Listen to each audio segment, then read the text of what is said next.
اعوذ باللہ من الشیطان الرجیم بسم اللہ الرحمن الرحیم صلی اللہ علی حبیبہ محمد و آلہ وسلم اللہم انکا عفو تحب العفو فاعف عنا۔ جی ڈاکٹر صاحب کس موضوع پہ بات ہو؟ ملک صاحب، آج کا ہمارا موضوع ہے حضرت عمر بن خطاب رضی تعالیٰ عنہ کی بزرگی کے متعلق اور ان کی شہادت کے متعلق۔ انہیں کس جگہ شہید اور دفن کیا گیا، اس کے متعلق حدیث کی روح سے ہمیں آگاہ کریں۔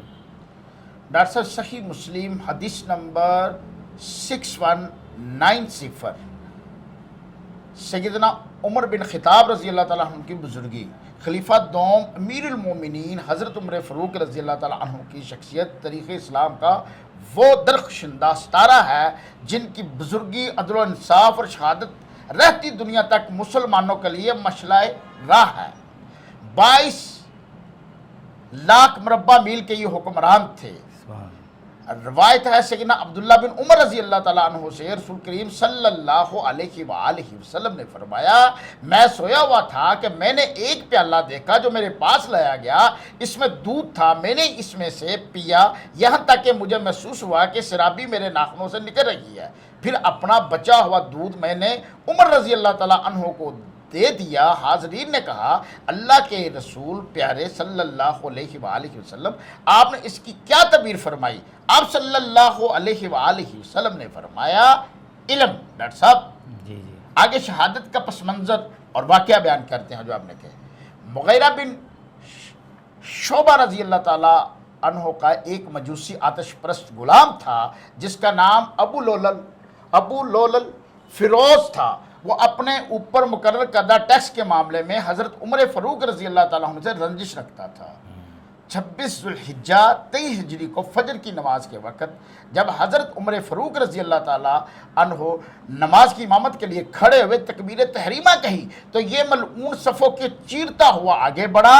اس کے ہاتھ میں ایک زہر آلود دو دھاری کھنجر تھا جس سے اس نے حضرت عمر فاروق رضی اللہ تعالیٰ عنہ کے پیٹ اور سینے پر 6 پے در پہ وار کیے۔ زخم اتنے گہرے تھے کہ آپ وہیں گر پڑے۔ اس کے بعد اس نے دیگر نمازیوں پر بھی حملہ کیا جس سے کئی صحابہ زخمی ہوئے اور کچھ شہید ہوئے، اور آخر میں پکڑے جانے کے خوف سے اس نے خودکشی کر لی۔ ڈاکٹر صاحب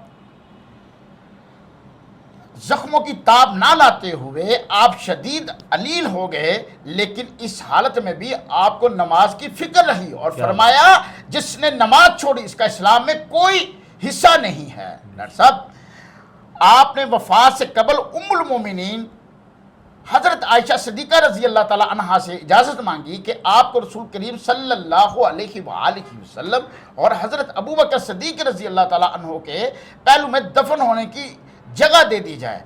حضرت ام المومنین عائشہ نے فرمایا، یہ جگہ میں نے اپنے لیے رکھی تھی، لیکن آج میں عمر فاروق رضی اللہ تعالیٰ عنہ کو اپنے نفس پر ترجیح دیتی ہوں کہ آپ کا وصال ہوا۔ آپ کو روزہ رسول صلی اللہ علیہ وسلم اور اپنے رفیق خاص 24 ہجری یکم محرم الحرام کے حضرت ابوبکر اور نبی کریم صلی اللہ علیہ وسلم کے پہلو میں سپرد خاک کیا گیا۔